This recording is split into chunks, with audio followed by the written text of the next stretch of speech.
Assalamualaikum warahmatullahi wabarakatuh. Halo Aiders, kenalin aku Vina yang akan nemenin kalian di podcast ID Karirpedia episode 12. Karirpedia merupakan salah satu program ID Career Preparation yang biasanya diselenggarakan dalam bentuk Instagram Live, namun sekarang dikemas dalam bentuk podcast yang ditujukan sebagai wadah informasi dan interaksi dengan Aiders dan akan diunggah melalui platform Instagram, YouTube, ataupun Spotify. Karirpedia episode 12 kali ini akan mengangkat topik mengenai karir di bidang Creative Works dengan narasumber Kak Fahmi yang sedang bekerja sebagai visual artist dan managing director di Arcadia Works. Nah, silahkan nih buat Kak Fahmi bisa memperkenalkan diri dulu. Halo, salam kenal semuanya. Saya Fahmi. Saya saat ini sebagai visual artist dan juga sebagai managing director di salah satu interior design firm di Jakarta. Halo, salam kenal Kak Fahmi. Salam kenal, Bina. Halo. Nah, kebetulan banget nih, mumpung sekarang sudah kedatangan Kak Fahmi yang mungkin akan membuka wawasan tentang gimana sih di dunia Creative Works itu. Sebelumnya aku akan bertanya terlebih dahulu, gimana sih kabarnya Kak Fahmi sekarang? Baik, Alhamdulillah. Vina, apa kabar, Vin? Alhamdulillah, saya juga baik. Saya Sabar, lagi sudah mau puasa ya, Kak? Iya bener. Mau puasa terus habis itu belum dapat booster lagi sayanya. Jadi lagi mencari booster. Gak bisa mudik ya, Kak? Iya, biar bisa jalan-jalan lebih tenang. Kalau akhir-akhir ini tuh Kak Fahmi kesibukannya apa sih? Oke, kan seperti tadi yang udah dikenalkan, saya adalah sebagai visual artist dan juga managing director. Sebagai visual artistnya, dan pokoknya intinya dua posisi tersebut ada dua roles yang sangat berbeda. Di posisi saya sebagai visual artist, saya saat ini lagi ada ngerjain kerjasama sama salah satu brand, mohon maaf nggak bisa disebut. Brandnya nanti kalau umpamanya udah launch pasti saya kasih tahu. Itu membuat ilustrasi campaign dari aktivasi sebuah produk mereka. Terus sebagai managing director di Arcadia Works, saya memastikan untuk Arcadia Works berjalan sebagaimana mestinya, kesehariannya day-to-day bisnisnya bagaimana, role saya dengan peran saya dan rekan saya perannya berbeda. Rekan saya adalah yang bagian membuild-nya, saya make sure company-nya running well. Lebih seperti itu sih. Cukup sibuk ya, Kak, ternyata kegiatannya. Lumayan. Oke, aku juga penasaran nih, Kak. Awal mula gimana sih Kak Fahmi ini bisa masuk ke dunia Creative Works dan apa yang bikin Kak Fahmi ini bisa tertarik sama karir dan pekerjaan yang Kak Fahmi sedang jalani saat ini? Jadi waktu kecil tuh saya suka banget sama Google Five. Tahu Google Five nggak, Vina? Apa itu, Kak? Bisa dijelaskan? Berarti kita beda usianya lumayan. Tapi Vina tahu Power Ranger kan? Tahu, Kak, tahu. Jadi Google Five, basically Google Five adalah Power Ranger di masa saya kecil. Nah, saya tuh suka banget sama mereka itu dalam artian, bagus ya, mereka itu terkonsep sekali untuk ukuran anak kecil mikirin hal seperti ini kayaknya kadang nggak biasa gitu. Si karakter yang warna merah, kalau dia nggak jadi Rangers-nya ya dia bajunya warna merah. Habis itu dia punya mobil warna merah juga. Itu sebuah yang di kemudian hari terdevelop di diri saya bahwa itu adalah branding gitu sebenarnya. Kalau umpamanya brandnya itu misalnya Aiders nih logonya menggunakan font tertentu, tentu background-nya kalian ya menggunakan font itu juga. Dari situ berkembang kecintaan saya dengan visual, habis itu film-film kartun, ada ilustrasinya. Kemudian pas saya SMA, dulu saya kecil di Sulawesi Tengah, di Palu, dari lahir sampai SMP. SMA saya pindah ke Jakarta, not knowing bahwa ada sebuah karir atau sebuah profesi yang mengurusi hal-hal seperti itu. Ketika saya SMA, di kelas 2, saya ketemu beberapa teman saya yang membukakan mata saya kayak, oh ternyata ada toh kuliah jurusan desain ya. Ternyata ada ya orang yang sampai sarjana dia menggambar terus gitu, bahkan dia berkarir di situ. Akhirnya saya mengambil jalur itu. Padahal saya dari background yang di Sulawesi Tengah waktu itu saya nggak tahu menahu apapun tentang desain. Keluarga saya pegawai negeri gitu ya, bapak ibu saya. Jadi ya saya tahu ya seputaran itu. Kemudian setelah masuk jurusan desainnya, pas kuliah saya semakin suka, semakin cinta sama proses pengerjaannya. Ya udah, saya terusin deh sampai sekarang. Kurang lebih kayak gitu. Jadi awal kecintaannya sih based on apa yang saya lihat dari kecil, saya suka, dan saya figuring out, oh ternyata ini bisa menjadi karir, bisa menjadi kehidupan gitu ya, kita saya jalanin itu sih. Berarti Lebih Kak gitu. Fahmi ini belum ada latar belakang yang kayak keluarganya Kak Fahmi sama-sama di bidang kreatif works itu nggak ada ya Kak? Nggak ada yang tanda kutip ya, nggak ada yang senimannya itu nggak ada tuh di keluarga saya. Terus apa sih yang bikin Kak Fahmi itu yakin dan memutuskan untuk terjun dalam karir kreatif works itu Kak? Jadi waktu di SMA kan habis itu saya kan berkenalan sama orang yang lebih banyak lagi, lebih luas lagi. SMA saya lumayan besar waktu itu, satu angkatannya sekitar 400-an orang. Di dalam satu kelas aja saya udah kenalan sama orang yang, oh bapak ibunya arsitek. Arsitek itu seperti apa sih kalau misalnya kita buka puasa bareng di rumahnya? Wow, buku-bukunya keren-keren ya, gitu, ada gambarnya. Oh bapak ibunya itu mendesain rumah, mendesain gedung. Ada tuh perancang seperti ini. Nah dari situ saya pelajarin kalau ternyata ini tuh juga bidang jasa lagi, sama seperti kita consulting ke dokter gitu misalnya. Atau ternyata tidak semua orang, tanda kutip, bisa bikin menu buat jualannya mereka gitu. Jadi butuh orang yang mendesainkan itu. Terus, oh kayaknya bisa nih di jalur ini. Ya udah, setelah kuliah kan habis itu semakin didalamin lagi kan proses kerjanya, project manajemennya seperti apa. Ya udah dari situ sih saya udah yakin ya. Ditambah angkatan saya peralihan dari generasi non internet menjadi internet. Dengan adanya internet kita jadi semakin tahu gitu, toko buku juga semakin bervariasi. Ya, saya melihat ini bisa dijalanin gitu aja sih. Berarti Kak Fahmi itu kuliahnya di bidang arts ya? Di saya jurusannya desain komunikasi visual. Mungkin dulu kenalnya desain grafis kali ya. Oh, atau dulu kalian lebih muda. Sekarang kalian tentu tahunya DKV. Dulu sebelum DKV ada namanya cuma desain grafis itu aja. Oke, karena latar belakangnya Kak Fahmi sebagai desain ini, mahasiswa desain, apakah hal tersebut itu sangat mempengaruhi karirnya Kak Fahmi saat ini ya? Terus gimana sih dinamika latar belakang Kak Fahmi sebagai mahasiswa desain dalam keilmuan kakak dan karir yang sedang dijalani saat ini? Kalau umpamanya berpengaruh apa enggak, tentu berpengaruh ya, dibandingin sama seperti kita bicara kayak orang yang otodidak melakukan sesuatu sama orang yang sekolah melakukan sesuatu. Saya punya advantage bahwa saya udah tahu ilmunya nih gitu. Sementara teman-teman yang lain mungkin baru belajar. Tapi di situ juga lucunya teman-teman yang otodidak tuh kadang-kadang jauh lebih jago gitu dibanding teman-teman yang kuliah, termasuk saya sendiri. Nah, ilmu yang saya dapat dari kuliah itu tentu bisa dipakai banget di karir saya sekarang, mulai dari produk manajemennya, bagaimana proyeknya juga harus dijalani seperti apa, kurang lebih kayak gitu. Teknis ilustrasi itu saya pakai sampai sekarang. Terus dinamika selama kuliah, seperti jurusan apapun, seperti kuliah dimanapun, ketika kita bekerja tentu akan, wah kok nggak diajarin kayak gini sih zaman kuliah? Semua jurusan apapun itu pasti akan menemukan hal yang sama. Jadi zaman kuliah, teman-teman sering banget kami tuh ada job-job di luar-luar gitu kan. Di situ kami mendapatkan pelajaran-pelajaran yang nggak kita dapat di bangku kuliah. Lebih kayak gitu sih. Kalau dari Kak Fahmi sendiri dalam mengawali karir ini tuh apa aja sih kendala-kendalanya? Kayak ada kendala nggak? Sama gimana caranya Kak Fahmi itu bisa menghadapi kendala-kendala tersebut? Kendalanya adalah saya itu kan lulus kuliah harusnya tahun tahun berapa ya? 2005 atau 2006 kalau nggak salah saya lulus kuliah.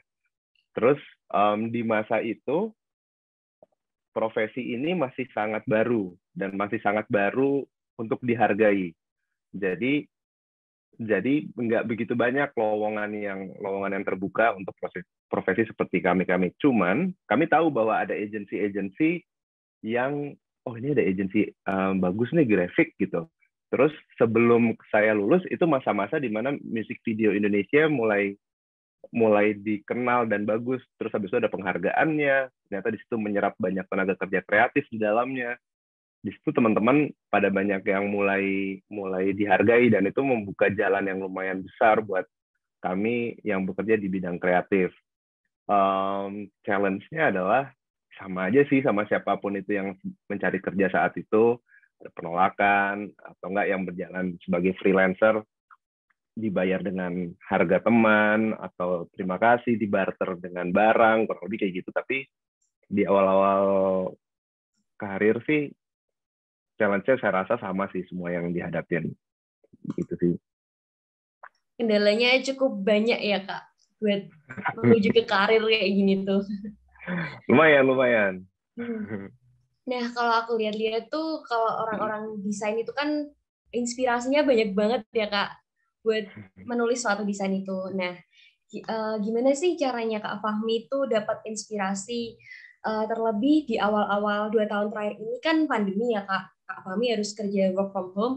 Nah, itu tuh apakah ada kendala atau mengalami art block gitu Kak? Jadi waktu baru mau masuk kuliah kan kami ada bimbingannya gitu ya. Salah satu almarhum guru gambar saya namanya John Fay, dia tuh bilang gini, kalian tuh nggak boleh loh kayak hanya cinta sama gambar terus menggambar mulu tiap hari, terus menggambar dari komik, menggambar dari buku. Kalian tuh harus jalan-jalan, lihat apapun yang bisa kalian lihat. Kalau bisa kalian lihat detail, lihat detailnya. Jadi sewaktu-waktu kayak misalnya gambar suasana, let's say gambar suasana kebakaran gitu. Kita udah tahu bahwa hidran itu bentuknya seperti apa sih, diletakkan di mana, kalau masang selang di hidran itu bagaimana gambarnya, bentuknya seperti apa. Jadi inspirasi di dunia kreatif itu sebenarnya datang dari sekeliling kita sih, kalau kita mau membuka mata ya. Jadi saya mengencourage teman-teman yang masih muda nih, kalau mau di dunia visual, cari referensi sebanyak mungkin. Walaupun kadang-kadang saya misalnya yang rada menantang tuh teman-teman yang saya sukanya manga gitu, yang gaya Jepang. Terus kadang-kadang tidak berani atau bahkan tidak mau untuk explore style Amerikanya. Cobain aja dulu. Siapa tahu dengan combine dua itu kalian menemukan style baru yang nyaman buat kamu gitu misalnya. Terus habis itu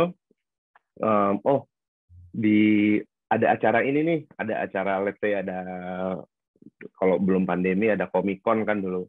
Datang aja ke Comic Con. Nggak murah juga sih sebenarnya datang ke Comic Con ya, cuman datang untuk dapat fight-nya seperti apa, style gambar itu seperti apa sih, terus habis itu community-nya seperti apa, lihat atau sekedar lihat gedungnya, oh orang pameran tuh mejanya seperti ini. Nanti suatu waktu ada kerjaan yang gambar suasana ramai gitu misalnya. Kita udah tahu, oh suasana ramai itu semua tidak hanya sekedar menggambar orang banyak, tapi menggambar orang yang berinteraksi satu sama lain, jadi terasa berisiknya walaupun tidak ada tulisan di dalamnya. Kurang lebih kayak gitu sih. Jadi inspirasi itu ada di sekitarnya. Saya mengencourage siapapun itu, profesi manapun, jangan hanya ada di bubble-nya, silahkan jalan-jalan terus lihat inspirasi dari manapun. Nah, tantangannya selama pandemi ini Kak, kan di rumah terus nih. Nah, oh iya. kasih tipsnya dong biar tetap dapat inspirasi gitu. Sekarang ada internet ya. Pakai kuota internet kalian dengan bijak. Jangan hanya mencari drama yang ada di internet, tapi cari juga, misalnya, let's say bukan dunia kreatif deh. Misalnya di Arcadia Works, kami interior design. Teman-teman interior design tuh mereka sangat explore banget untuk membuka website interior design. Mereka mencari desainer siapa. Oh, ini bagus nih interior desainnya kantor ini. Desainernya siapa ya? Coba cari deh di YouTube. Ada interviewnya nggak sih? Kira-kira ada nggak video seperti ini yang menceritakan dia terinspirasi apa ketika membuat karya itu? Let's say dia terinspirasi dengan sebuah kota di negara mana gitu. Coba kamu lihat, terus kamu googling lagi kotanya itu, oh iya ya, kota dan poin dari yang dia took inspiration from ini bisa dirubah menjadi sebuah karya interior untuk kantor lagi. Oh seperti itu tuh proses kerja. Jadi membuka wawasannya kurang lebih ya, memang harus mau nggak mau mengandalkan internet ya di masa pandemi ini, dan kita tuh keterbatasan banget. Walaupun sekarang udah berangsur normal, menurut saya ini juga kesempatan yang baik buat kita jalan-jalan, karena kota-kota di bangunan-bangunan yang bagus nih masih belum terlalu rame selama kita sudah vaksin dan pakai protokol kesehatan ya. Ini momen yang bagus juga sih buat jalan-jalan, buat mungkin yang suka gambar mungkin live sketch, mungkin yang desainer bisa mengagumi interior atau desainer gedung yang baru atau karya-karya baru. Udah mulai ada pameran juga kan, walaupun itu online atau offline tapi masih kecil. Lebih kayak gitu sih. Berarti itu dunia internet sangat berpengaruh banget ya Kak buat para desain ilustrator itu. Nah, Iya kalau banget. Kak Fahmi itu ada pengaruhnya nggak sih perbedaan dari nyari inspirasi secara langsung sama perbedaan cari inspirasi di internet gitu Kak? Iya, jadi kalau ngomongnya secara langsung tuh kadang-kadang ada yang kayak misalnya tadi saya sempat cerita tentang hidran ya. Kadang-kadang saya kalau ngomong yang lihat hidran, oh gini toh gitu, kayak mana sih knopnya yang bisa kayak dicari bentuk ini tuh apa sih, kenapa sih kok dia warnanya seperti ini gitu misalnya. Oh ini tuh yang warna silvernya ternyata dia handle pintunya buat dibuka misalnya kayak gitu. Jadi bisa dipegang gitu, semuanya bisa tahu, kita bisa rotate ininya. Sementara kalau main di internet ya kita akan melihat aja gitu, melihat bentuknya. Salah ketika kita mencari inspirasi tentang, tadi saya juga sempat cerita kayak misalnya kan suasana yang ramai, tapi kita mengambil foto doang gitu. Kalau bisa lihat video juga, video suasana ramai itu gimana sih, interaksinya bagaimana, ada suara apa di situ. Jadi di situ juga terbuka juga wawasannya. Saya pernah nonton waktu itu pembuatan filmnya Ghibli yang yang mana ya? Yang Spirited Away kalau nggak salah. Terus habis itu si sutradaranya bilang, Hayao Miyazaki-nya bilang, si naganya itu bayangkan seperti seekor ular yang jatuh dari pohon. Terus habis itu desainernya nggak ada yang tahu bagaimana pergerakan ular yang jatuh dari pohon itu. Terus dia kayak ngetawain anak-anak muda itu kan gimana? Saya tahu, saya bisa cari inspirasinya dari foto, dari ini. Nah, kamu harus tahu caranya. Ular jatuh dari pohon itu bagaimana geraknya. Jadi dia explore akhirnya jalan-jalan mereka untuk cari tahu gimana sih ular jatuh dari pohon tuh. Kurang lebih kayak gitu perbedaan internet dan dunia nyata gitu ya. Jadi kalau kalian ada kesempatan jalan-jalanlah, lihat aja, tengok kanan kiri.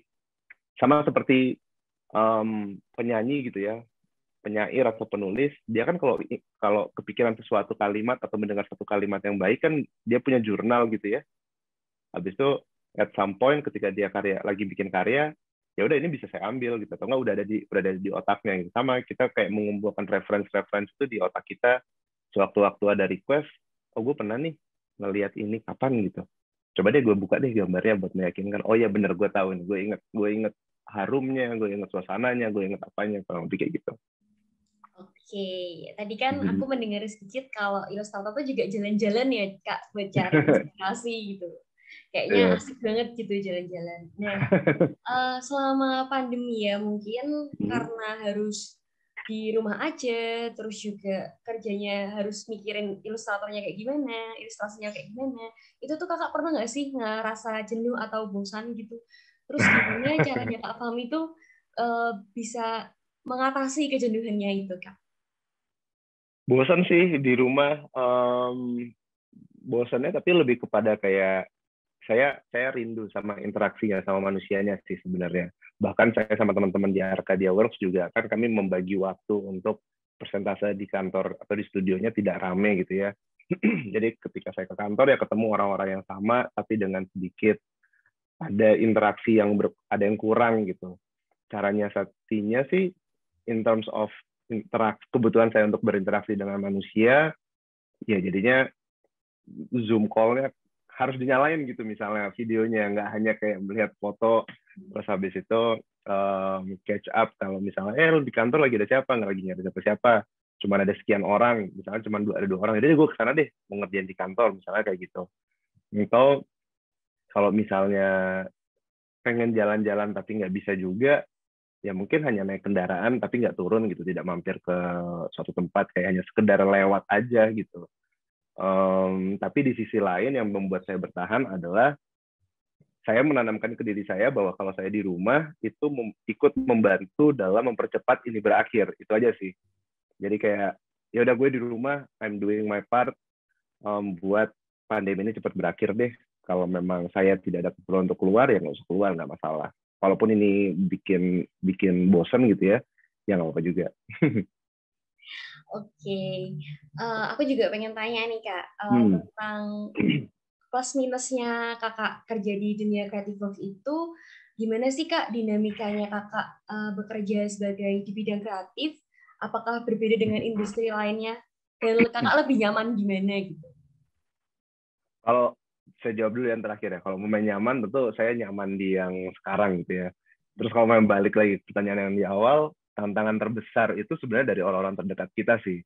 Walaupun itu tidak dialami di saya ya, tapi teman-teman saya ada banyak banget. Mungkin sampai saat ini juga teman-teman yang nonton atau dengar ini nantinya yang masih di usia yang baru lulus atau pengen mau memilih jurusan kuliah yang seperti apa, tentu akan mendapatkan pressure yang besar dari kerabat terdekat ketika kita bilang bahwa saya pengen menjadi ilustrator gitu, saya pengen menjadi seniman atau pengen bergerak di dunia seni ya, pengen di dunia kreatif.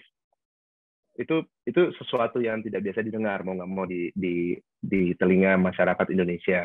Tapi saya percaya di generasi sekarang bapak ibunya itu sudah mendapatkan pengetahuan tentang ini dan sudah sangat terbuka ya dengan apalagi dengan pandemi ini kan jadi ada banyak dunia kreatif dibutuhkan untuk memvisualisasikan apapun itu yang ada di layar kita kan sekarang. Jadi harusnya sudah tidak sesusah zaman dulu, tapi challenge itu tetap ada karena saya lihat misalnya saya buka LinkedIn gitu ya, kadang-kadang suka banyak yang perusahaan-perusahaan ini butuh illustrator, graphic designer, interior designer, dan itu bukan perusahaan yang memang bidangnya graphic design, tapi kayak apa aplikasi investasi apa gitu butuh illustrator atau enggak marketplace online butuh illustrator. Itu kan sesuatu yang dulu kita tidak pernah dengar. Dunia kreatif ya kita bekerja di agency, habis dari agency mungkin buka studio sendiri kalau kayak gitu. Tapi sekarang ternyata bisa masuk menjadi in-house designernya siapapun itu. Bahkan kalian juga punya in-house designer kayaknya kan, gitu. Oke, nah terlepas dari tantangan-tantangan yang banyak di dunia kreatif nih ya Kak, Fahmi kan tetap nyaman ya berada di situ. Nah, suka dukanya Kakak tuh apa sih selama di bidang kreatif dan sebagai ilustrator tentunya? Gimana suka dukanya Kak? Oke, ini berlaku buat saya sebagai visual artist, sebagai illustrator, dan juga berlaku sebagai saya di Arcadia Works ya. Suka tentu ketika kita mendapatkan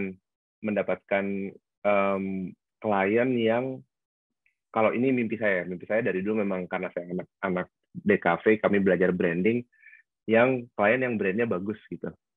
Tapi seiring dengan berjalannya waktu, tidak hanya sekedar brand bagus, tapi ternyata brand yang mungkin brandnya kita tidak begitu kenal, tapi dia mempunyai impact yang baik dalam komunitas dia gitu, dalam society dia gitu. Itu saya senang tuh. Kayak misalnya sama kalian deh, sama Iders ini kan juga teman-teman kan banyak yang bertumpuk ke kalian kan nih, yang Iders yang masih muda nih. Itu saya senang banget. Di Arcadia Works pun juga seperti itu sama. Dukanya, iya kalau mamanya di Samala Klasik kayak misalnya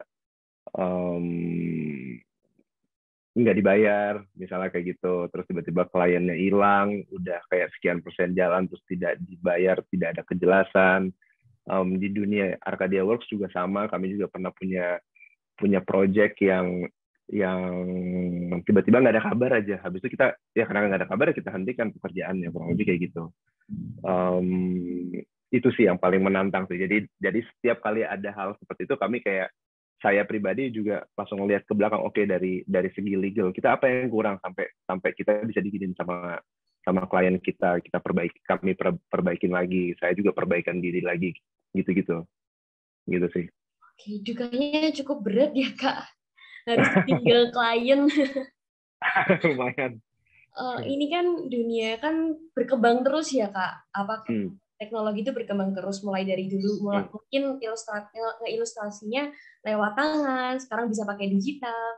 Nah, gimana sih caranya Kak Fahmi itu bisa mengembangkan passion dan karir itu dengan yang awalnya freelance, sekarang juga sudah jadi managing director dan sudah berkolaborasi juga sama brand-brand besar seperti Fox, XL sama Grab. Ngembangin passion-nya itu gimana Kak? Ngembanginnya sebenarnya Agak nyerempet sama pertanyaan sebelumnya tadi ya kali ya. Karena kan tadi kan sempat dimention kayak saya nyaman banget di sini gitu. Karena sebenarnya yang saya suka memang benar panggilan itu datang dari ketika kita melihat produk hasilnya gitu. Kayak misalnya saya suka banget sama hasil ilustrasi di Arcadia Works. Saya suka banget melihat kantor kalau dibikin nyaman dan teman-teman yang bekerja di dalam kantor tersebut nyaman, saya suka gitu. Tapi di balik itu ketika saya terjun, yang sebenarnya yang kami ini cintai itu adalah proses pekerjanya. Proses bekerjanya. Jadi kayak ilustrasi itu proses menggambarnya yang kami suka dan kami nikmati. Arcadia Works juga seperti itu. Proses desainnya, proses kami running the company-nya itu sesuatu yang kami cinta di dalamnya gitu. Tidak semata-mata hasilnya bagus gitu. Hasil yang bagus itu tentu dari proses yang menyenangkan juga dijalaninnya kan. Nah, bagaimana peralihan dan berkembangnya si karir ini menurut saya itu hasil dari persistence, habis itu konsistensi saya juga kayak menggambar terus, tanda kutip mengingatkan orang-orang di sekitar saya bahwa gue itu bisa gambar loh gitu. Lama-lama mereka juga oh iya dia bisa gambar, tolong gambarin ini dong gitu. Habis itu nanti ada temennya dia butuh gambar, dia akan ingat dia gitu, si Fahmi nih, kontak Fahmi. Jadi kayak terus-terusan mengingatkan bahwa saya itu bisa gambar, saya posting gambar, terus-terusan. Kalau cinta prosesnya dengan sendirinya nggak akan mau berhenti belajar, nggak akan mau berhenti nyari referensi, nggak akan cepat puas sama yang dicapai, karena ketika kita mencapai sesuatu kayak naik tangga aja gitu. Kayak misalnya kita naik tangga ke atas, terus wah tangga teratas ini bagus juga ya pemandangannya gitu ya, tapi ternyata pas nengok ke atas lagi kelihatan dikit, di atas kayaknya ada sesuatu yang seru lagi deh, coba naik lagi, beda lagi nih gitu. Jadi kayak terus-terusan mengembangkan dirinya di situ sih. Terus kalau memang ditanya peralihan, kayak misalnya yang saya freelance, habis itu saya tanda kutip kantoran gitu ya. Sebenarnya kan kantor ini pun yang membangun itu kan partner saya. Habis itu di tengah jalan dia mengajak saya sebagai partneran sama dia untuk bekerja bareng gitu, untuk membesarkan Arcadia Works.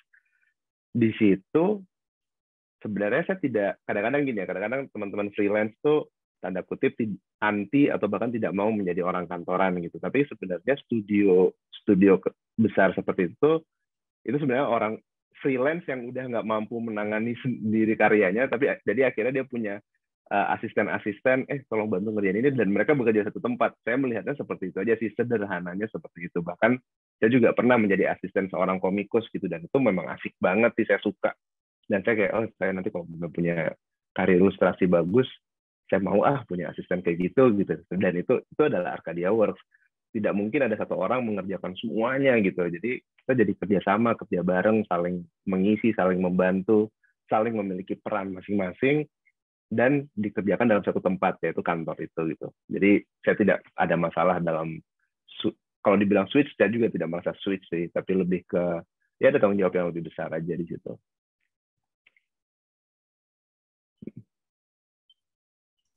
Oke, Kak, aku juga pengen tahu nih, Kak, enaknya kerja di freelance sama kerja kantor, di kantoran, itu perbedaannya gimana sih, Kak? Enak yang mana gitu kalau menurut Kak Fahmi? Oke. Enaknya kalau di freelance, kalau sendirian gitu, saya bisa menentukan saya mau bekerja sama siapa dan tidak mau bekerja sama siapa. Terus kapan saya mau mengerjakannya juga saya bisa menego sebebas-bebasnya dengan klien. Kayak misalnya, oke, kamu mau bekerja sama saya, tapi saya baru bisa mulai minggu depan karena saya ada proyek ini, kamu mau nggak? Kurang lebih kayak gitu. Kalau saya sebagai pegawai di sebuah kantor, tentu kan saya jadi harus mengikuti jadwal yang sudah ada, yang kita tetapkan bersama. Keputusan harus diambil bersama. Ada klien masuk, saya mungkin nggak nyaman sama klien ini, tapi dari tim saya, tapi kalau kita kerjakan ini, mereka punya penilaian yang lain yang menurut teman-teman ini akan membawa kebaikan buat kita bersama. Ya sudah, saya harus komit bersama, ya itu jadi kayak keputusan bareng. Jadi sama-sama seru sih kalau menurut saya. Serunya adalah kalau yang di studio bisa bareng-bareng ngobrol, memutuskan bersama. Jadi kalau ada challenge-nya datang, kita hadapi bareng gitu. Kalau di sendiri, keputusan saya ambil sendiri, suka tanda kutip ya, suka-suka saya ini dalam artian bukan yang jadi semena-mena, enggak juga. Maksudnya ya saya maunya kapan ngerjainnya, brandnya apa yang saya tidak mau itu saya putuskan sendiri, timelinenya pun saya putuskan sendiri. Tapi kalau ada yang susah, ya saya hadapin sendiri juga, karena itu resiko dari saya sendirian, kurang lebih kayak gitu. Dan untuk menjawab lebih nyaman mana yang freelance atau yang kantoran, sebenarnya tentu yang freelance penghasilannya fluktuatif, karena tergantung bagaimana bulan ini saya dapat bagus, bulan depan belum tentu, tidak ada jaminan itu. Kalau saya sebagai pegawai di sebuah perusahaan, ya saya punya penghasilan yang stabil. Tapi kalau saya sebagai owner di sebuah perusahaan, sama aja kayak freelance. Bulan ini penjualan kita bagus ya, belum tentu juga bulan depan. Jadi sebenarnya ya mirip-mirip sih, tergantung. Ada risk yang besar, tentu pendapatannya lebih besar, tapi risknya besar juga di situ. Freelance begitu juga sebaliknya, sama sih. Oke, kalau di perusahaan kan sekarang ini Kak Fahmi lagi jadi managing director ya Kak? Nah, gimana sih caranya Kak Fahmi itu bisa menyeimbangkan kedua pekerjaan tersebut? Oke, sebagai managing director, tentu kan saya juga ada komitmen dan tanggung jawab dari segi waktu dan timeline pekerjaan yang harus saya penuhin. Dari situ saya harus pegang itu. Kalau misalnya saya udah komitmen sama sesuatu, aturannya seperti ini yang kita sepakati bersama, yaitu harus saya penuhin dulu.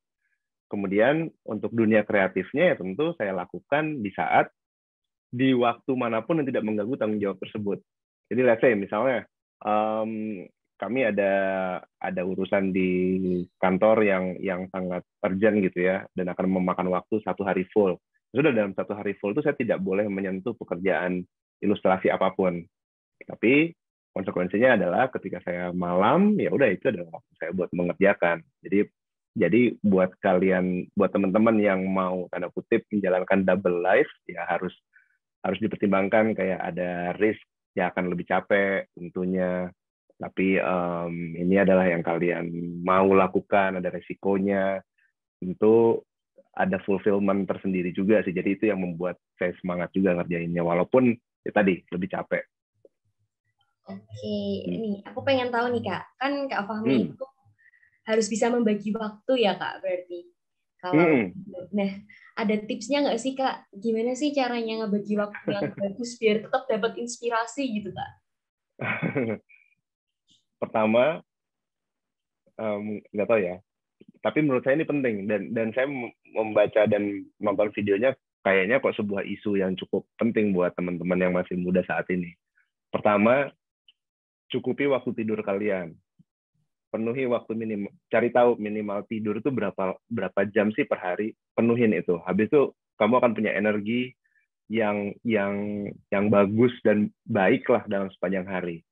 Habis itu bagi waktu berikutnya adalah apa yang ada nggak waktu dalam 1 hari itu yang sudah disepakati bersama yang harus kamu jalani, dan itu tuntutannya wajib. Kalau itu ada kewajibannya, itu harus kamu jalanin dulu. Terus kalau misalnya kamu pengen ada side job yang let's say passion kamu di situ gitu, kamu di kantor tidak sesuai passionnya, tapi passion saya di misalnya let's say apa ya, saya bekerja sebagai akuntan di sebuah perusahaan, tapi saya suka banget bikin kopi dan saya pengen jadi barista, misalnya seperti itu. Tapi kamu sudah punya kontrak yang pasti dengan perusahaan tersebut, ya udah berarti mau nggak mau kamu harus nego ke coffee shop yang kamu kerja adalah, ya saya baru bisa datang ke coffee shop di harus jam 5 sore gitu, misalnya seperti itu.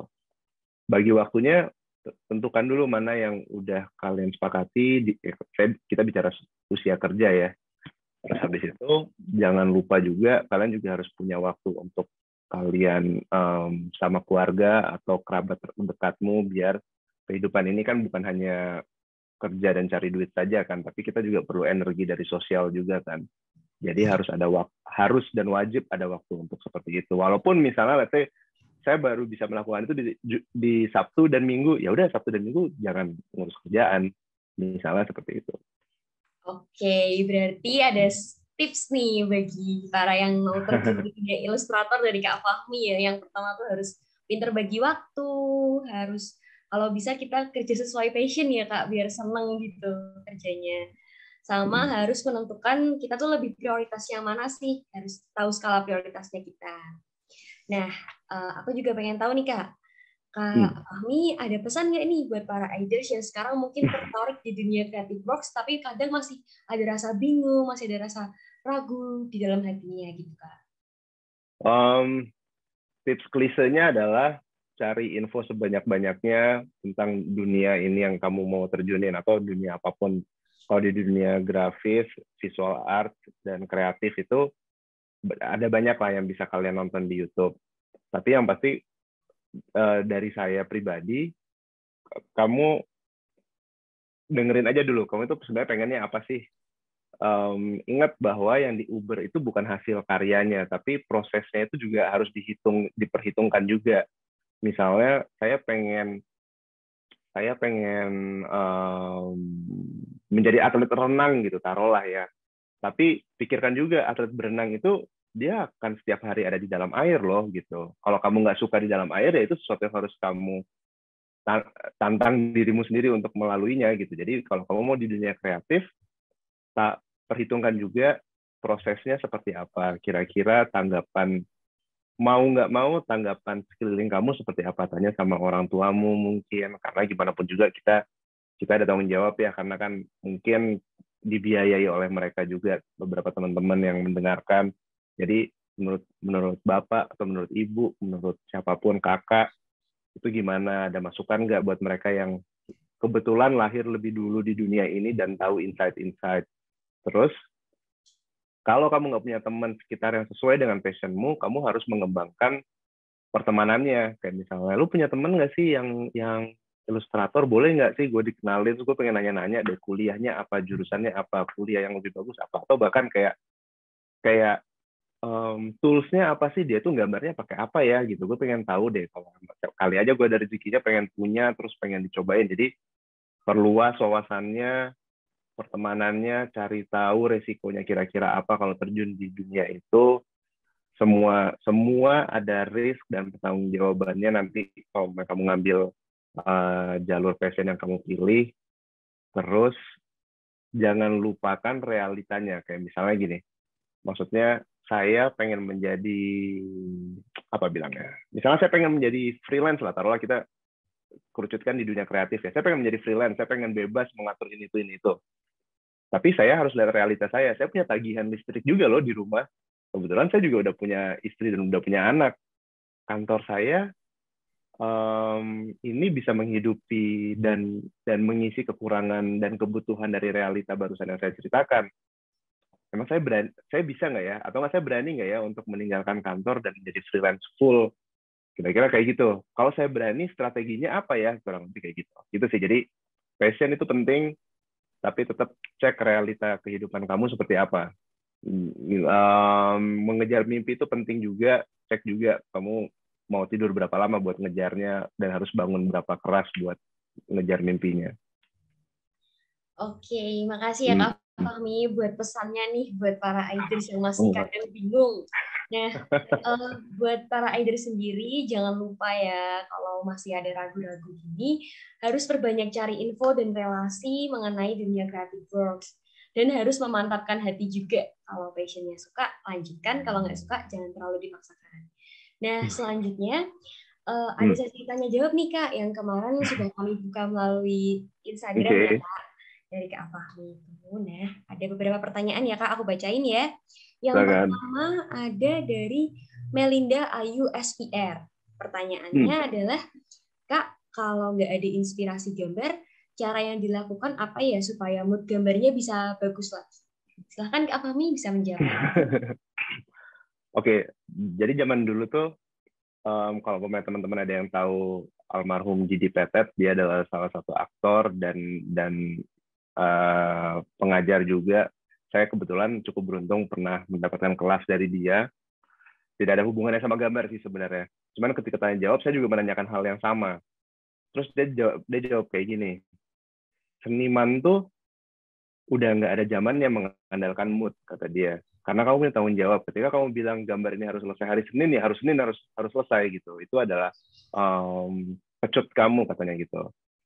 Nah, caranya bagaimana? Kamu harus cari sendiri, katanya waktu itu seperti itu. Dan akhirnya, kalau menurut saya, buat saya cara paling efektif ketika art block ya bilangnya, kalau di kami itu kayak kami sebenarnya tahu harus gambar apa, tapi kok kayaknya salah mulu yang digambar gitu.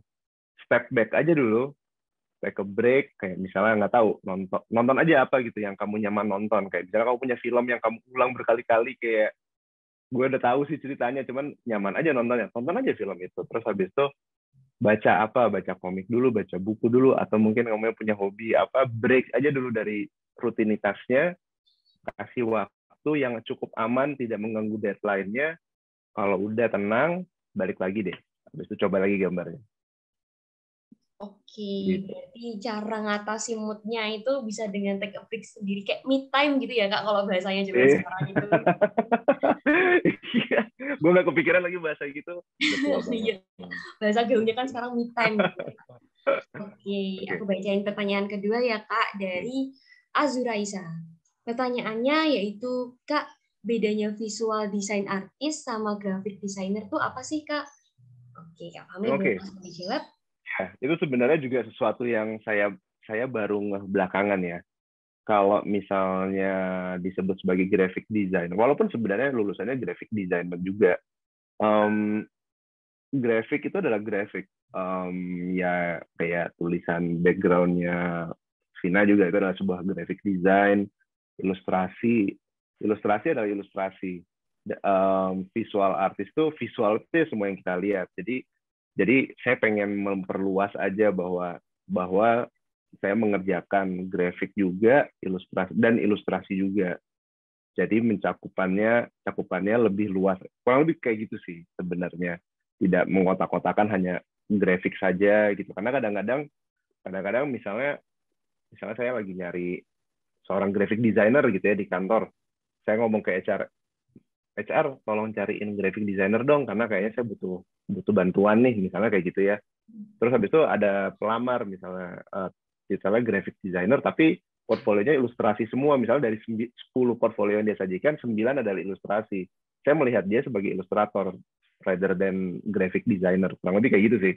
Tapi kalau misalnya dia menyebut dirinya ada visual artist, portfolionya 10, 5 adalah grafik, 5 adalah ilustrasi, saya melihat dia bahwa orang yang balance, kurang lebih kayak gitu sih. Berarti harus diimbangi ya Kak antara keduanya itu. Pilihan terserah teman-teman. Kalau memang nyamannya masuk grafik, gini, kadang-kadang saya suka gambar nih, makanya saya masuk DKV misalnya kayak gitu. Tapi ternyata di sepanjang jalan, ternyata saya cinta banget sama grafik, saya jadi nggak pernah gambar lagi, ya nggak apa-apa juga sih sebenarnya. Dia menjadi pure graphic designer, dan banyak yang seperti itu. Gitu. Oke, berarti balik lagi ke passion dan kenyamanannya di mana gitu ya Kak? Iya sih, iya. Oke, itu buat tips nih buat Azuraisa, harus tentuin passion dan kenyamananmu di mana. Oke, aku bacain pertanyaan selanjutnya ya Kak, dari pokta.inc. Pertanyaannya itu, Kak, untuk memilih warna yang tepat dalam gambar yang Kakak buat, apakah Kakak pernah mengalami kesulitan untuk menentukan color palette-nya mungkin Kak? Iya, jadi color palette itu sebenarnya sesuatu yang saya bahkan nggak ingat apakah itu dulu diajarin apa enggak ya zaman kuliah, atau mungkin diajarin sayanya lagi bolos mungkin ya atau gimana. Cuman yang pasti color palette itu terus berkembang. Bahkan color trend itu kan juga berubah dari tahun ke tahun. Jadi mau nggak mau kita memang harus mencari pengetahuannya sih. Kayak misalnya ada warna yang sifatnya complementing each other, kayak misalnya warna ini baiknya di cross dengan ini. Itu kita cari aja deh di internet. Terus misalnya ada psychologic warna, kayak misalnya makanan itu orang akan melihat tertarik beli makanan ketika makanan di menunya warnanya apa. Itu juga ada perhitungannya di pengetahuannya, kurang lebih kayak gitu. Tapi untuk menemukan palet warna saya sendiri itu juga hasil dari banyak belajar dari seniman-seniman lain. Oh, kok dia warna kulitnya bagus ya, cobain saya pakai tools, saya cari warnanya ini, oh dapat, bagus nih, cobain deh. Yaudah, kayaknya nyambung nih, gue pakai deh warnanya. Tapi ternyata dari background warnanya si seniman yang itu bagus, cobain pakai. Misalnya kayak gitu aja. dengan combine seperti mencampurkan dari berbagai seniman, kamu akan mendapatkan warnamu sendiri tentunya. Tapi tetap harus membuka wawasan bahwa ada tipe-tipe warna yang lain gitu, kayak misalnya warna neon, kayak beberapa seniman sekarang yang main NFT suka banget tuh warna neon. Saya pengen tahu juga gimana sih caranya bikin warna neon gitu. Atau belajar dari teman yang profesinya kreatif juga tapi di bidang sinematografi atau di bidang fotografi gitu. Mereka juga punya logika sendiri tuh, kayak misalnya background-nya warna apa, terus modelnya nggak boleh pakai baju warna ini ya, nanti dia tenggelam sama background. Logika warna seperti itu tuh kadang-kadang datang dari profesi lain, kayak interior designer itu juga kayak gitu. Interior designer tuh kadang-kadang, aduh, kayaknya untuk ruang meeting jangan pakai warna ini deh, ntar yang meeting ngantuk lagi, kayak gitu. Ada logis itu. Warna sangat luas ya, nentuin mendapatkan palet warna sendiri tentu juga ada perjalanannya ya. Jadi terus-terusan nyoba aja lirik kanan kiri enaknya gimana kombinasinya, terus cari ilmunya di internet. Oke, untuk menentukan color palette itu jangan lupa untuk cari inspirasi, banyak-banyak cari inspirasi berarti ya Kak ya. Oke, selanjutnya ada pertanyaan lagi nih Kak dari Nisrina AYN. Pertanyaannya, media apa yang digunakan atau media favoritnya Kakak? Ini sebenarnya mirip sama pertanyaan yang tadi ya. Jadi nggak mirip sih, agak mengungkit pertanyaan tadi, kan ada peralihan dari manual menjadi digital. Zaman saya kuliah itu semua manual. Beli kertas, beli cat, beli tabung gambar. Jadi kalau zaman dulu kalau ngeliat anak-anak bawa tabung itu pasti anak arsitek atau anak desain grafis. Habis itu seiring dengan berjalannya waktu, digital muncul. Beralih, banyak kemudahan juga, banyak tantangannya juga di situ. Kemudian kalau saat ini ditanya saya prefernya seperti apa, tentu saya prefernya digital karena tuntutan pekerjaan itu cepat banget sekarang. Kayak misalnya waktu saya kan kalau nggak salah poster saya pakai yang kerjaan saya yang Grab ya. Nah, yang Grab itu mereka bisa yang misalnya let's say Mas bajunya yang ini jangan warna merah ya gitu, diganti warna kuning misalnya kayak gitu. Terus habis itu iklannya harus tayang besok. Kebayang nggak sih kalau misalnya itu saya lakukan dengan cat air dan semuanya udah jadi, habis itu kliennya minta ganti, ya bisa aja sih saya harus gambar lagi semuanya gitu. Tapi karena kita sepakat di awal bahwa saya medianya digital dan karena ini kepentingan kamu juga kayaknya butuh cepat, kita pakai ini ya gitu. Tapi kalau saya boleh kasih masukan ke siapapun yang mendengar ini dan menonton, awali belajar gambarmu pakai manual. Karena di situ kamu dapat feel-nya, kamu tahu bagaimana pegelnya tangan ngegambar, tarikan garisnya bagaimana, campuran warna, gagal mencampur itu seperti apa. Itu sebuah pelajaran yang berarti banget. Ketika kamu switch ke digital, yang mana sekarang semua orang melakukannya, kamu tanda kutip jadi lebih mantap gitu untuk grasp ke logika-logika yang ada di tools-toolsnya yang dipakai. Gitu sih. Oke, terima kasih ya Kak Fahmi untuk jawabannya. Nah, aku juga mau nanya dong Kak. Boleh. Boleh ya. Kalau dilihat dari Instagramnya Kak Fahmi nih ya, Kak Fahmi itu kan juga bikin seperti komik-komik untuk media cerita ya. Untuk menggunakan Instagram untuk ngepost. Nah, bisa diceritain nggak sih Kak terkait hal tersebut? Jadi kan emang suka banget ya sama komik dari kecil tuh. Terus kayak selalu ada di pikiran saya kayak saya pengen deh punya komik suatu hari nanti gitu. Tapi saya tahu saya ini orangnya gampang banget teralihkan gitu dalam sebuah karya. Kalau bikin komik itu kan bisa kayak gambar karakter itu terus aja sampai sekian tahun gitu misalnya. Ya udah, zaman SMA ada saya nggak tahu SMA sekarang masih ada nggak, majalah dinding, ada mading gitu kan. Nah, saya seminggu sekali saya bikin komik kayak empat panel komik strip gitu. Karakternya sama seperti kayak sekarang saya bikin karakternya adalah saya sendiri gitu, karena kayaknya kalau mengejek saya sendiri cukup aman gitu ya dibanding saya ngejek teman saya gitu misalnya. Terus berangsur ke sekarang saya melihat banyak komik itu untuk menyampaikan atau mengenalkan sebuah isu itu lebih mudah diterima. Mungkin bahasanya juga tidak jadi baku ya, dan mata kita nggak capek gitu daripada baca banyak banget tulisan. Ada joke-nya di situ, ada kayak ada objeknya, kayak misalnya kalau yang sekarang kalau yang baca kan ada si men, anjing, babi sama monyet ya. Saya bisa kayak menjadikan salah satu dari 4 karakter ini menjadi korban yang nantinya akan diejek sama si pembaca itu gitu. Jadi misalnya saya menyinggung sebuah isu, terus habis itu korbannya adalah kali ini si monyet deh, si monyet yang selalu sok-sokan pengen beli barang yang harganya bahkan dia sebenarnya nggak mampu gitu. Ya udah saya karakterin dia gitu. Sementara 3 karakter yang lainnya adalah mewakili teman-teman yang membaca yang kayak ngapain sih beli orang ini aja misalnya kayak gitu. Nanti pas komiknya selesai, pembaca jadi kayak, oh iya ya bener juga ya, membeli barang itu harus bijaksana. Oh si monyet nih gitu. Kurang lebih kayak gitu. Jadi pengen menyampaikan sebuah isu tapi yang bisa diterima sama teman-teman yang membaca, hopefully tidak menyakiti banyak orang, biarkan yang disakiti dalam 4 karakter itu aja. Kurang lebih kayak gitu sih. Oke, Kak, aku ada pertanyaan satu lagi ya, Kak. Boleh. Habis nonton film nih, Kak. Ini ceritanya tuh juga tentang komik gitu, Kak. Nah, itu dia tuh desain ilustrator juga. Dia tuh ceritanya gambar tokoh buaya kalau nggak salah. Itu tuh kakinya salah, Kak. Harusnya kakinya 5, tapi di gambarnya dia itu kakinya 4. Nah, kalau dari Kak Fahmi sendiri, apakah kalau Kak Fahmi bikin karakter-karakter kayak gitu tuh, Kak Fahmi ngeliat-ngeliat dulu realitanya tuh kayak gimana atau gimana ya, Kak? Gimana?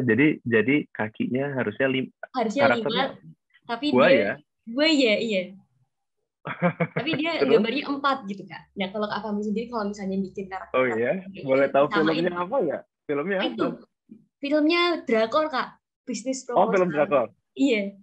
This is Proposal. Bisnis Proposal, Kak. Oh, sorry. Business Proposal. Oke. Iya. Itu ceritanya tentang kakaknya dia itu desain ilustrator gitu, Kak, di buku. Oke. Jadi ya benar sih, jadi waktu apa ya? Kalau zaman dulu ya, peralih, ini cerita agak ke belakang untuk menggambarkan bagaimana perbedaan usia kita. Jadi zaman dulu tuh kita kalau nonton video itu medianya kan kalau nggak kaset, laserdisc, video CD, habis itu beralih ke DVD, digital video disc. Nah, DVD itu dia memuat banyak banget file. Salah satu file di dalamnya itu adalah kadang-kadang studio itu menceritakan bagaimana membuat film itu. Salah satu yang paling saya ingat pertama kali dan kayak, wah ini bagus banget deh ini, itu adalah Lilo and Stitch. Tahu nggak Lilo and Stitch? Nah, Lilo and Stitch itu DVD-nya itu ada behind the scene-nya. Sejak itu saya jadi memburu banyak banget.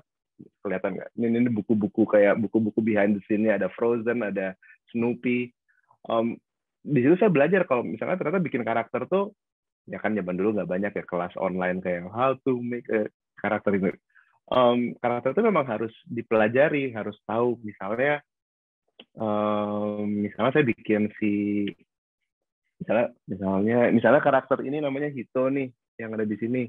Hito itu ada briefnya dari si penulisnya. Dia adalah anak usia sekian tahun, laki-laki, karakternya seperti ini, dia suka apa, kurang lebih kayak gitu. Terus habis itu saya jadi harus cari tahu fisiknya anak laki-laki usia segitu tuh gimana sih. Terus habis itu ada dalam ceritanya ketika dia pulang setelah bermain bola tuh dia tampak bahagia. Secara anak-anak laki-laki usia segitu main bola itu kotornya seperti apa bajunya. Karena kan kalau orang dewasa tuh kan karena kami sudah tinggi, tentu misalnya kotornya kan hanya sebatas kaos kaki biasanya gitu kan. Tapi kalau anak-anak kecil ini kan karena dia masih bocah-bocah, pulang main bola biasanya kotornya sampai rambut kayak gitu. Jadi kalau mau membuat karakter, pelajari banget background-nya, siapa yang pesan karakternya, di interview aja terus-terusan. Kayak kadang-kadang memang rada nyebelin, cuman kayak kepikiran nggak mirip siapa kira-kira.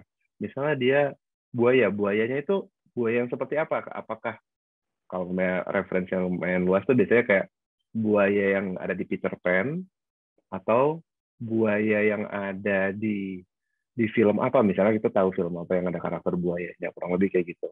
Terus apakah dia ganas, apakah dia sebenarnya friendly dengan binatang yang lain. Jadi emang kalau mau mendesain dan mendesain apapun sih sebenarnya kita harus cari inspirasi banyak banget dan harus cari tahu background-nya seperti apa. Kayak si ular jatuh dari pohon tadi itu, jadi kayak ternyata naga yang dimaksud itu bukan naga powerful yang ketika dia jatuh terus gitu, tapi yang lemes gitu seperti ular jatuh dari pohonnya, kurang lebih kayak gitu. Oke, makasih banget ya Kak Fahmi, ilmunya sangat bermanfaat banget nih buat aku. Oke, ada lanjutan pertanyaan nih Kak dari Kak Boleh, Aditya. silakan. Oke, pertanyaannya itu, apakah awal mulanya jadi visual artist itu karena hobi? Kalau iya, mau nanya Kak, kalau awalnya hobi terus dijadiin suatu kewajiban atau tanggung jawab, apakah nggak ngerasa pressure atau tekanan gitu Kak, jadi jenuh atau malah kehilangan minat gitu? Kalau saya kebetulan kan mata saya terbuka duluan ya bahwa ada profesi tersebut gitu. Jadi waktu awal masuk memang udah bukan karena hobi, tapi karena saya memang mau di situ gitu. Tapi kalau buat teman-teman yang memulainya dari hobi gitu ya, hobi atau non hobi, pressure-nya tetap sama sih. Kalau misalnya di saya yang udah latar belakang pendidikannya juga di bidang yang sama, pressure-nya adalah saya harus tanda kutip harus memberikan yang terbaik dan harus jago nih, jangan sampai kalah nih sama teman-teman yang latar belakangnya beda, yang ternyata ini. Nah, teman-teman yang latar belakangnya beda dan otodidak, mereka juga tentu akan dalam pikirannya memiliki pressure yang sama juga ketika berhadapan dengan teman-teman yang background-nya pun pendidikannya udah sesuai dengan jalurnya. Tapi ketika ketemu di acara bareng, di meja pameran yang bareng, itu kita nggak bisa tahu mana yang anak yang background-nya, yang mungkin gambarnya bagus, sama-sama punya style masing-masing.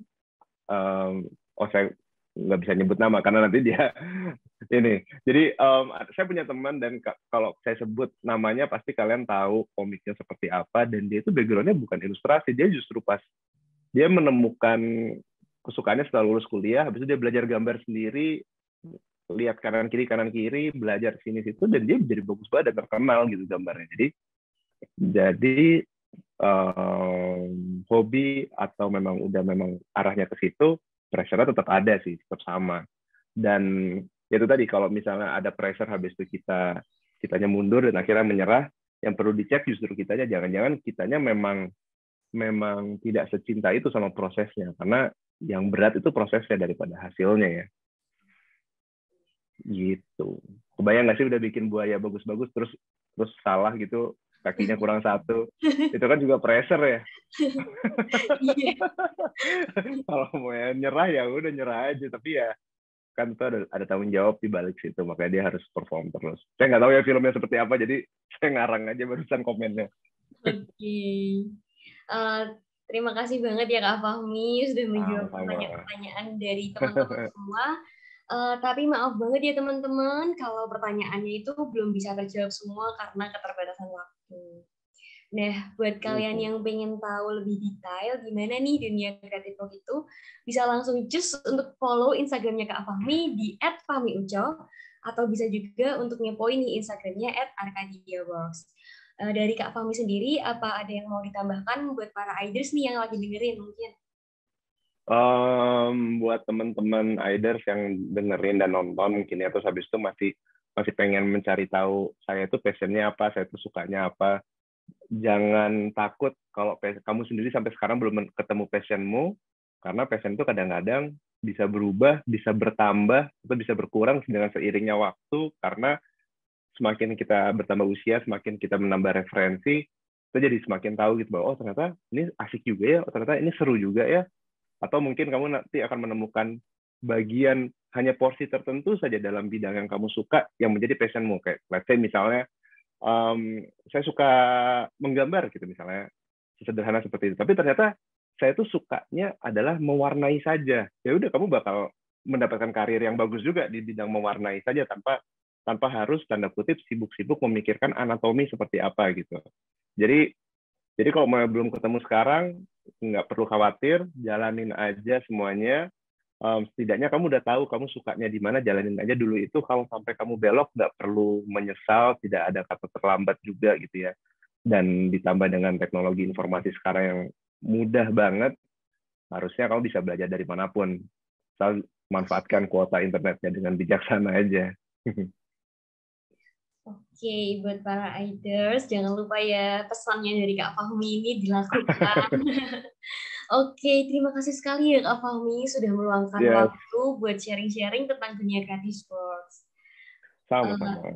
Oke, tentunya tadi itu sungguh sangat memberi wawasan yang baru Kak buat para iders dan tentunya juga buat Semoga ya, saya. semoga ya.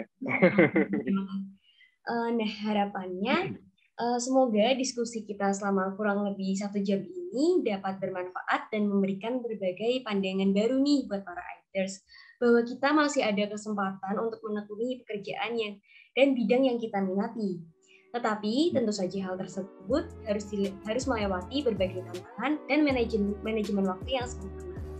Oke, akhir kata saya ucapkan terima kasih sekali lagi ya untuk Kak Fahmi. See you next time Kak Fahmi.